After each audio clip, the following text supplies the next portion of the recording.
Hello, lovely listeners. I've got a real treat for you today because I have decided to rope in my mum. Hi, Hi. everyone. This is Marjorie. Hi, everybody. And I wanted to bring my mum in because, firstly, I think it's a fun way to get to know me and to personalize this. And, you guys have been listening for so long.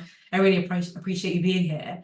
But more importantly, maybe one of the few people that can say this, but I've learned so much from my parents. I've learned so much from my mum. So much, you've just been such a role model to me. There's so many, yeah, and there's so many lessons in life that I find myself repeating from you. Probably on this very podcast. Like, I will not claim everything that I've let me grab my tea. Everything that I've said on this podcast did not first come from my mum's very own mouth. But most people finish up saying the things that the mother said Yes. at a future time. Yeah. They hear themselves saying what the mother's saying in their head, and they remember the parents saying that to them. Yeah. And the words come out of the mouth before they realise they've spoken the mother's words or the father's words. Or especially, I'm thinking about the other day when we were at dinner and I said to Ethan, do you remember? I went, classic Marge. Sometimes it's not even words, it's sound. Classic Marge. Absolutely. Yeah. Well, thanks for being here, Mum. Pleasure. And as you know, I admire you a lot. Thank you. Returned. Thank you. Not always true, though. I didn't even plan on speaking about this, but we didn't always get along, and I think that's fun. We weren't always as close as we not are. for many years. Yeah. For many years, we were competing, I think, for your dad's attentions. Yes. And you felt that you had a right to them more than I did. And he, because you were very much a daddy's girl, was quite happy to indulge you. So yes. My nose had pushed out, your nose had pushed out, and we took it out on each other. Yes, and I also think for a long time in my youth, I just thought we were so different because we lived very different lives. Absolutely. And I was really like career. And actually, it was only as I got older that I really thought about the fact that part of the reason you weren't career was taken out of your hands. Yes. So just for everyone listening, Mum was diagnosed with a chronic illness when she was 19. And she was working at the time, and you did really enjoy your work. I loved my work and they loved me. Yes. And at the time, I mean, it was secretarial work. Yeah. I was very lucky to have a job from 10:30 till 4. I had lovely bosses, and I actually got ill in work. And in those days, it took a long time for them to decide what illness I had. And the job was held for me for 12 months. I could have gone in any time up to the 12 months, and if I would have rung them a couple of weeks after, they probably would have said great. But I couldn't. Yeah. And and I don't think even in my 20s I really was yet ready to grasp that. And not to mention, we spoke about our challenge relationship when we were younger, but just to be honest with everyone, as a young kid, I found it very hard to have a mum that was sick, in and out of hospital, in bed a lot, and I actually didn't want to come in and see you. Like, I found it always sent your friends in. Oh yeah, always sent your friends. Bless Hannah and the cups of tea she brought for you. Absolutely. I always wanted you taken care of, but I couldn't see you. Yes. Like that. Whereas your brother was the opposite. Yeah. He'd carry me upstairs, he'd do whatever I needed. Yeah. But that that leads to a clash in personalities of a way, because you just wanted an ordinary mother. Yeah. You accepted I was ill. Part of your brain didn't want me to be ill, and part of your brain wanted to look after me. You just couldn't cope with the thoughts of looking after me, but you made sure I was looked after. Yeah. I also think the big thing for me in that is you've never made me feel guilty for how I responded as a child. And I could even get a bit teary now because it's so, I don't even know if you know what a gift that is, but there's a lot of like, I think innate shame around, I wish I would have done things differently. It's called angst. Yeah. The word is angst, and we're all made differently. And a very severe lesson was given to me when I first had the illness and started going out again, when people actually didn't recognise me because I'd lost half my body weight. And sharing what you weighed. I weighed 4.5 stone. I used to weigh 11 stone. I got ill, and within 4 or 5 months I was 4.5 stone, not eating. It wasn't anorexic, it was a disease, an illness, which you probably all know as it's Crohn's disease. It's very popular nowadays. When I say popular, I mean it's quite common nowadays. Yeah. When I got it, even though my father had it, they didn't look for it for some time. Yeah, they didn't know what it was. No. Wow. I was saying about how you never made me feel guilty. Well, I realised when people didn't recognise me and they suddenly said, "Oh, hello, how are you?" and my eyes glistened over, they didn't really give a shit about how I was. It was a perfunctory, "Hi, how are you? It's Yeah. good to see you." Nobody wanted to know how I really was. So I learned that we all cope in our own ways Yeah. with situations. It's not just illness, it's any situation. Like everyone, you've always said this to me, like everyone's got their own problems and Absolutely. your problem isn't bigger than anyone else's. Nope.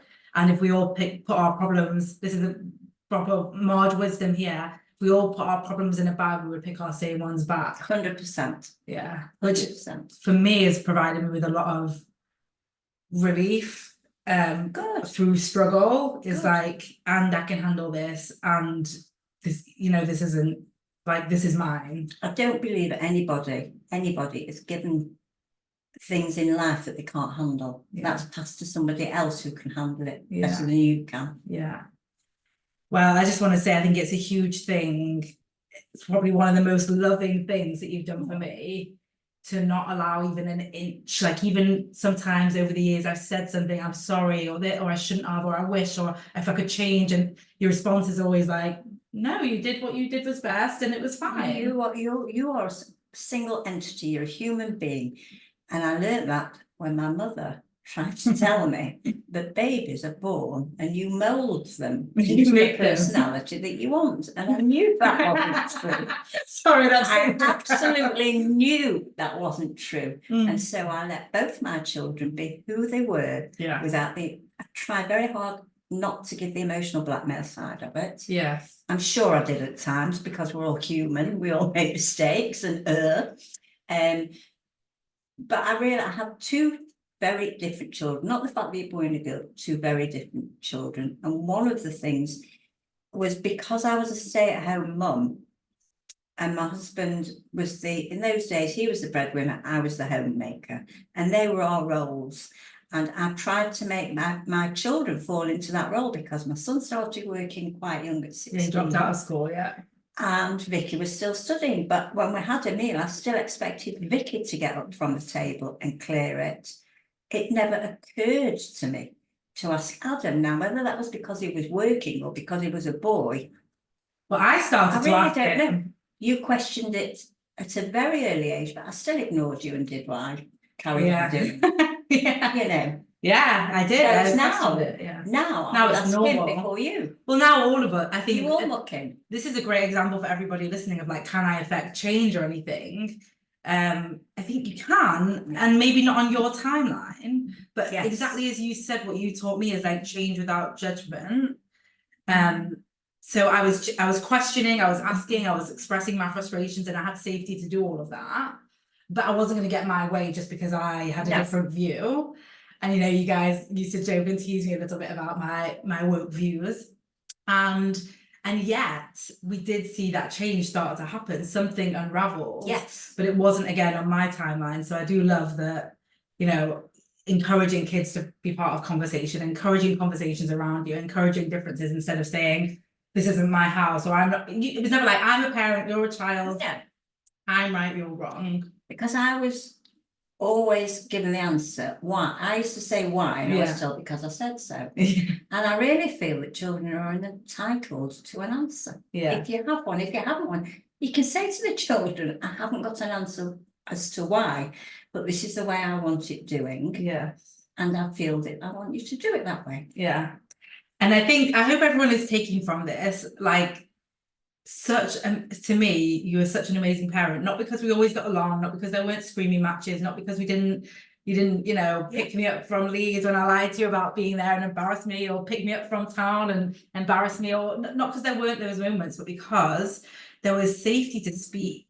And that came from what I hope everyone is listening in my mum is like, the judgment. It's not to say that we don't judge others, because we do, but you never sought to make me wrong. You never wanted to make me wrong and you right. Yes. No matter if I was lying about being in a different city, or staying out later than I was, or drinking or, you know, any of that kind of thing. And Well, it wasn't a competition. It wasn't a game whereby I struck up so many rights and you struck up so many wrongs. but I even think it's more than that. I think a lot of parenting, and maybe sometimes rightly so, is very hierarchical. Yes. And I remember being at 18 in school and a friend, and I'm not going to say who, obviously, thought they might be pregnant. And they texted me and said, "Can I speak to your mum?" Like, this wasn't just a Vicky Marge thing. No. This was like how you were known in the community. You were the first port of call if one of my friends, even sometimes before me, there were definitely conversations that you had with my Yeah. friends that did not include me Yeah. because they needed support and safety before potentially approaching their parents or resolving something. I think you have to pick who you speak to about personal matters, but the person you speak to has to be completely trustworthy. And I don't believe in tittle tattle. I feel very strongly that one person's situation shouldn't be broadcast unless they want it to be. Absolutely, but also I think even more than that, a friend coming to you with a pregnancy scare wouldn't have been told, "Oh, you're an idiot, you should have used protection, what are you doing?" Absolutely not. Like, not, it was just like love and support. And actually, now I think about it, you even connected to friends later in life who discovered they had Crohn's. Yes. And you always said, "I'm happy to speak to them, even if I've never met them," or whatever it is. Like, you're very generous. Thank you. And I've just learned a lot from you. Good. And I hope there's a lot more yet we have to learn about. I'm sure there is. Indeed. Is there anything that you think that you would love to share with the audience around your life or lessons? I think I might have been a completely different person had this illness not crept in, and it used to upset me. But that's life. That's the card you dealt. Live with it and get on with it. Yes, and I think this is something you and I speak about as well, which is like, and it's okay to be upset. Sure. I think it's important to be able to cry. I think you release a tap. And whether it's a 2-second tap or a 20-minute tap, you need to. I think it's very, very important. I don't think holding things in is a very, very good thing at all. Yeah. I think that makes you ill. It makes you unsettled. Well, you get a physical reaction. I when get you hold physical things in. reactions, but if I'm getting those, everybody else Yes. is getting something. Yes. You might get a headache or you might not even see it as much, but it's still happening. Or you'll start shouting at somebody and you don't know what. I remember shouting at my mum once because she was very irritable. We said to her, "What's the matter?" And she said, "I miss your grandma." And it was as simple as that. And we said, "Why didn't you say it 3 days ago?" Yeah. You know, when you first felt it, instead of letting things build up and up and up to this crescendo. Yeah. Where everybody's feeling comfortable because they don't know what's wrong with you, but something obviously is. Yeah. And I think you have to let the tap open a little bit. Yeah. And I want to say, I think another big thing that I learned from you, and I want to speak about rest after this, because I think that's a big thing that we've evolved with together. But a big thing that I learned from you was to get help. Now, I saw a lot of my entrepreneur friends at a certain point in time when we were making a certain income, like really struggle to get help for their kids or to pay for things that made their life easier. And actually, I've seen this across the board. It's very common. And obviously you and Dad didn't have lots of choice in terms of you being ill and him traveling for 5 months of the year sometimes. And obviously Grandma and Grandpa lived with us, which was amazing.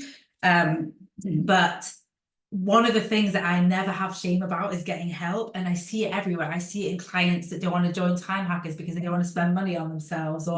And I think that you always taught me, like, if you can, you are worthy of help. Like, why would you not get help for yourself? And I've seen this but actually it's a lesson from both you and Dad. Your father actually taught me, because when I recovered and I was able to run the house, if somebody was making a cake, I had to make dinner and 3 cakes. Not to prove myself better, to prove that I was physically able to keep up with ordinary women of my age and stage. Keep up and do, but it was a personal screwdriver inside me. So I always pushed myself, and your dad said to me, I didn't have energy to clean and look after kids and to cook. And your father said to me, And bake. And by the way, she used to cook 3 courses a night. And your dad said to me, get help. Yeah. Well, what do you mean get help?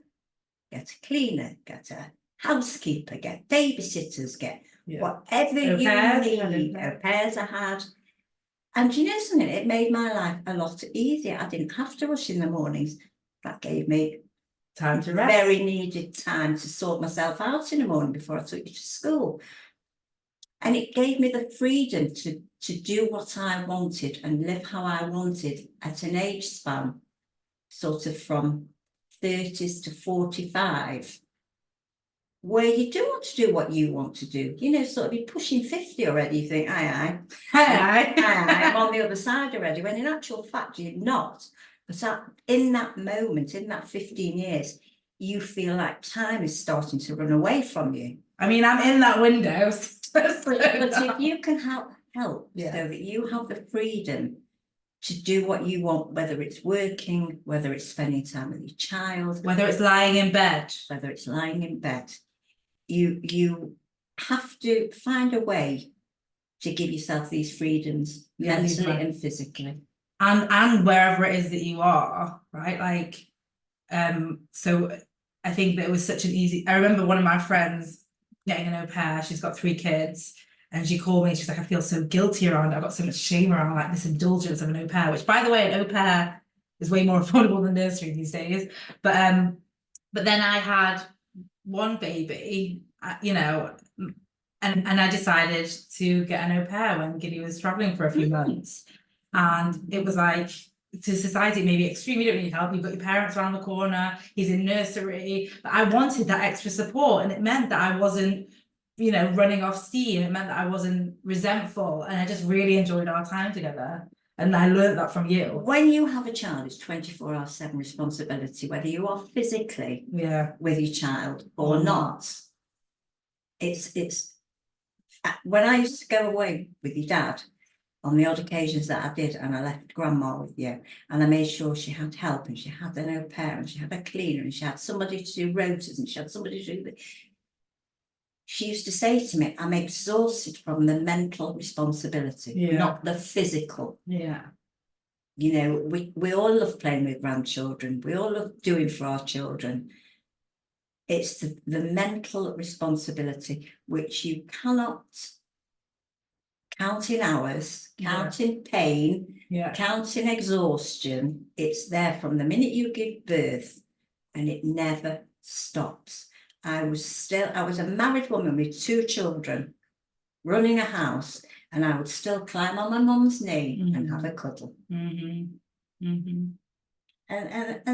it's a big responsibility. But it's a great responsibility, and it's interesting responsibility. Yeah, I mean, we've spoken about this before. I don't know how you let me like travel the world when I was 21. I wasn't happy. I used to call you completely. Now I'm a mum, I get it. But at the time I would call you drunk. I'm walking home by myself through the streets. Always. And just that you were always there for me, calm. You never berated me. Pull the car over, stop the car, speak to Vic. Here she is. She's throwing on one. Again. This was every other night, by the way. I do really, I do feel like you are always there for me. And I hope so. I love you very much. I really do. I love you too. The last thing I thought to speak about was rest. Yes. Because I do feel like you grew up very much in a culture where rest was almost shamed. Yes. Well, you tell me, what was it like? Well, the first time I saw rest was my grandma, who lived with us. And she'd do what she called her dirty jobs in the morning, cleaning or whatever she chose were her dirty jobs. And she'd have lunch at 12:30, and she would go to bed until 2 o'clock, 2:30. Oh yeah. And then I don't know if she showered or had a wash and changed her clothes, always changed her clothes, and came downstairs and did what she called clean jobs in case anybody popped round. Remember in those days, people popped round all the time. Yeah, I miss that. Nobody planned, nobody rang you in. We didn't waste a phone call because we had party line. But so that was the first sighting of rest. But my mother didn't rest. My mum didn't rest. Mhm. But at the grand old age of, what, 68, 67? You're 68. If I feel tired, my daughter has taught me to go into my bedroom, take off my clothes and crawl into my heated bed. Yeah. And whether I sleep or watch a film or play on my iPad or read a book, and that's where I stay till 4:30. Well, so whatever you want. I loved it the other day. I came round That was to fun. see. I really wanted time without the kid because I do feel like it's a different experience. And I love that you were in bed because you'd hosted 20 of us for lunch and afternoon tea the day before, 15. And you were in bed, literally like, yes, I'm tired, I want to recover. And I just went and got into bed with you, and that was lovely. And then your brother's girlfriend came and got into bed with us. It was, you know what, it was such a special moment. And then your brother came and lay on the bed. And then in came Dad. And then Ron came. 5 in the bed, and the little one said. But you know, those are the times that you can't plan and you can't buy. Oh yeah, absolutely. You can't. But I am so proud of you for, you know, they say as you have more years behind you, you get more stubborn. And I think you've been such an example of being more open, and particularly in this area. And it's, you know, it's I think at first I was very frustrated with you not resting when you're ill or you're getting ill or you just recovered from being ill. And to me, it's so obvious. But the way you communicated with me around it was openness and questions and conversation, and ultimately you make the decisions that are right for you. But it's been really, I'm just really proud of you. And I'm very proud of you. As you say, you're very woke, and I don't always understand you. I'm not sure about right now with the way we've but I do think that we have to accept our children are not mini models of us. They have their own thoughts, they have their own feelings, and whether you think they're doing right or wrong, only life will teach them. You can't teach them. Nobody will listen to you, because as adults, as mothers, as grandmas, we don't know everything. However old we are, you know, there's no point where we know everything. No, we know a lot, but you can't stop somebody learning, because the only time we grow is when it goes shit-shaped. I mean, that is like a whole big premise of this podcast, is like failing your way to success. Yes. And Mum just said it in a beautiful way, the only way you grow is when it's shit-shaped. Yeah. The only way you learn is when it all goes wrong. Yeah. And you find a way to creep, not run, step by step, creep by creep.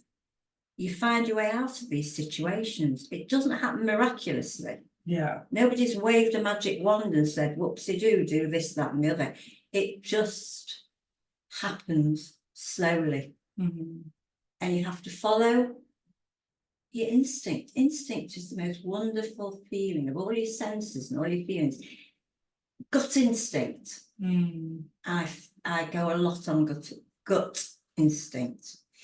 There are times when you ask me if I'll have eaten, or if I'll do this, or if I'll do that, and I don't really want to, and then I think to myself, how many years I've got left that I'm able to do it? No, seriously, why would I say no?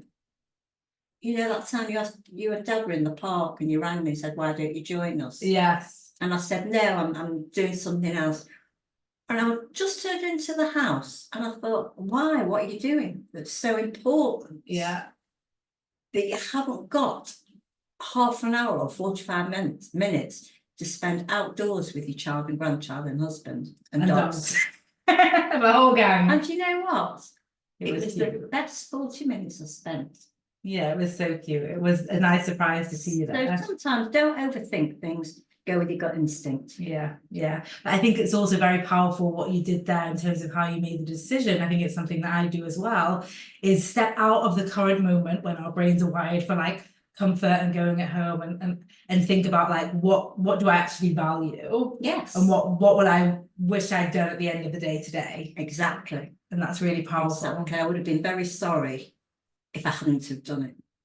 You might, and also, by the way, it's fine to sometimes your instinct is telling you, no, I don't have the energy for this, and Yeah, that's also Correct. okay. And there are times when I do say no to you, not Yes. very often, Yes. but there are times and I always celebrate it when you do. you do, you actually Yeah, do, yeah. because you know that I'm taking care of myself. You Yeah. don't know what's gone on in my day or how I'm feeling, but something's going on. She said no. Give her a space, Yeah. and tomorrow's another day. Yeah, yeah, absolutely. And I think that celebrating it as well is important. Definitely. Is there anything that you would, so part of the reason I also wanted to record this, just so you know, was also for future me. And I'm dead. When I'm not in the here For anymore. future me, for future Ethan, I'm just gonna do one about to my kids too. Yes. And so I'm just wondering if there's anything you would want to say to me, because I do feel like there's a lot of things since becoming a parent. I'm like, you knew this was coming. But is there anything that you would love to say to me when I'm 68? To me or Ads? Or Ethan? Now you know how I feel. Now you know how naughty you were speaking to me like that, patronising me like that. Yeah. I'm not a little old woman with no teeth, glasses and a cane. I'm stood up straight with, not dentures, what do you call them? Veneers. Veneers. No, I want to say, I do, you know, I think you are amazing. Thank you. And I love everything. And I love that you'll still get down on the floor with Ethan. You need some help getting up. Yes. And we'll dance around the kitchen. Some of my favourite memories are just dancing around the kitchen with you. Absolutely. And I hope I have that spirit when I'm forever. It comes from within. You can be tired before, you can be tired after. But when your children and grandchildren come in, your mum, Yeah. your grandma, your mum. I think that's one of the things I'm most scared about. It's nothing to be scared of. I have friends who put their friends before their family. And I genuinely don't understand what planet they're on. Yeah, but some people don't have the family that we have. So I think that's It's been worked at. Yes, it's good. So that's a really It powerful hasn't thing. come from nothing. But it's come from both sides, or all sides wanting Both it and wanting to work yes. it. So I think that's because I know for a fact that some listeners that feel like their friends and their family more than their family are. Yes, I think it depends on the relationship that you've Yeah. had. I think it depends on the relationship you had growing up. Yeah. If you were lucky enough to have good parents with certain values that you appreciated and wanted to carry on to the next generation. If you didn't, then you have to look elsewhere for it. Yeah. You know, you have a friend and you like the way she speaks to her mum, or the way she is with her children or her husband, and you haven't seen that in life. Learn from it. Yeah. Yeah. Be open to learn from it and start a new generation and wipe the slate clean from the past, and don't look backwards. Look forward and make your own road. Yes. And that's one of the things that I love about us is actually we don't agree on every single thing. No.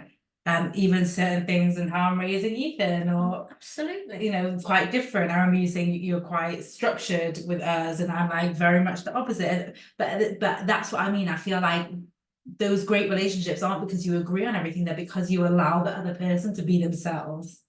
I agree with and you've that. always I allowed agree that with for that. me. I agree with that. That's, if I'm to sum it up in one sentence, the number one thing I've learned from you is allowing other people to be themselves. Who am I to judge anybody? Yes, but Mum, I judge everybody.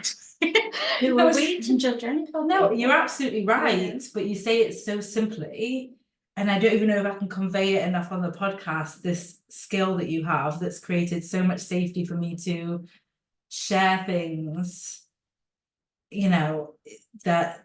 Well, you said that when you were younger we didn't really get on, and we didn't really get on. But as you've grown older and you hear, I think we subconsciously hear things that we're not aware of, and they go into our subconscious. Mhm. And when your back's against the wall, you think, hang on, she'll know what to do, or maybe I should ask her. And suddenly your relationship changes, not from a grabbing point of view, she'll know what to do, her indoors. It's a case of, I like the way she's done X, Y, and Z, maybe she can help me with A, B, and C. but this is what I think is even amazing about you is I can come and speak to you about anything, and the first thing that you don't do is try and solve it for me, which I think a lot of parents do, and a lot of, and probably dad does, bless him, but like, Yeah. you always just hold space for me. Like I think the reason I am a coach is 100% because of you, because I think unknowingly you created safety, which is one of the most important things that we teach our coaches, right? You created safety, you actively listen, you ask questions, you're not, I mean, even as we're speaking, I feel like I'm speaking more than you because I love, Okay, but you just are such a, you can't hear if you don't listen. You can't hear. And when you hear, you're not hearing words, you're hearing emotions, feelings. And while that other person is talking and you're letting them talk, the answers are coming to them. You're not giving them the answers. That's what coaching is, everybody. That is exactly the style of coaching that we teach, because exactly, I could tell someone what to do, it's not going to land in their bones the same way. They're not going to take the lesson. No. So listen. Yeah, so I'm so grateful for you. I love you. You know, when we speak to people and we ask people questions, we're not actually asking them for the answer. We're looking for validation in our answer. We know what to do. We know what the answer is. We're looking for validation. And what happens when you talk to somebody who listens, you're validating yourself as you're talking to the other person. You're actually talking to yourself. What? That is the smartest thing ever. You are asking questions to someone else and you are validating yourself, and that's why it doesn't. Validating your answers. You're validating your answers in your own brain, and sometimes that validation is that, like, to change its course, right? You're not like locked in. Yeah. But your brain is doing the work in that moment. For example, if you come to me and you need to talk to me about something, in your mind you've set the answer before you've opened your mouth. And as you're talking to me and you're saying things, in your brain might have shifted slightly. It might have been one word I said, might have been nothing I said, might have been a look I gave you. But slowly your brain is looking at the other answers, right? The ones you weren't quite sure about, and maybe you should think about that way, and maybe there's a midway to do it. You're validating your own thoughts, and you come away with, there's always three sides to an argument, and there's always three answers: the right one, the wrong one, and the path that you're going to take. Exactly the same thing. Exactly, but you are looking for confirmation in what your gut is telling you. Yeah. And your gut and your brain are telling you two different things, and that's why you need to talk to somebody. I mean, yeah, I think there's so much power in talking to somebody, and I'm thinking of a specific example around like religious holidays and practices. When I came to you with like, you know, I don't know if I should do this or not, or what I want, and one of the things you and I have spoken about is I'm now at a place now where I'm really proud of the traditions that I'm building, creating, and letting go of, even though some of them are different to the ones that I was raised with. But you're right, I call you and I say, what do you think if I don't do this? But really my brain already has the answer. I'm just solidifying it. I can't. I've brought you up to a stage now where I actually feel what's done is done, good, bad, or indifferent. I wish I'd never sworn in the house. I wish I'd never allowed swearing. If you ask me, that's my biggest regret. We allow swearing with Ethan. You know, it's not nice when you get older. But anyway, that's my personal thing. But there's nothing that I can tell you to do anymore. If you don't know the right way or the wrong way, I use the terms loosely. Yeah. Because there is no right way and wrong way. It's how we all perceive it. That's spoken like a true time hacker. There's nothing I can do to make you feel any better about things. Although you do. Just by being, by the relationship that we have. Yeah, it's just an adult relationship. Yeah. And you know what? Everybody has a relationship like we have with somebody. I hope so. And if you're listening and you don't. I also think part of the reason you created this relationship with me, with my friends, with your friends, with the community we're a part of, is because you really created that relationship with yourself. I had to accept who I'd become, otherwise what would I do? Yes, but and we both know someone who was ill similar time to you and didn't have that experience. No, and she finished up a very lonely, Yeah, sad yeah. lady who shared everybody else's children because But which was fun. It was and great, it was she great. was But what I happy mean with it, is, she was the way you happy. say it is as though like you're not responsible for creating your reality and creating the relationships and creating the ability to hold space and the deep bliss. Like you did that, not your illness. You did it with your illness, but not. It's not your illness. That's I friendship. feel that before I got ill, I was a very carefree, loud. Yes. I just wanted to have fun. Like Yeah. you. And I got ill and I remember saying to my mother, I've become this old, philosophical old woman suddenly. But you know what? It obviously was right for me. I love who you are. And I love who you are. Oh, we're just having one big love fest. Yes. Thank you everybody for listening. I'm going to let my mum go. Thank you. It's been fun. It has been fun. I hope you all appreciated this episode and my mum's wisdom and enjoyed even the little bit of banter between us. Oh, wow. And here's to future Vicky watching this and crying. Bye, Vicky. I love you very much. I'm very proud of you. Bye, everybody. Thanks for being Bye. here.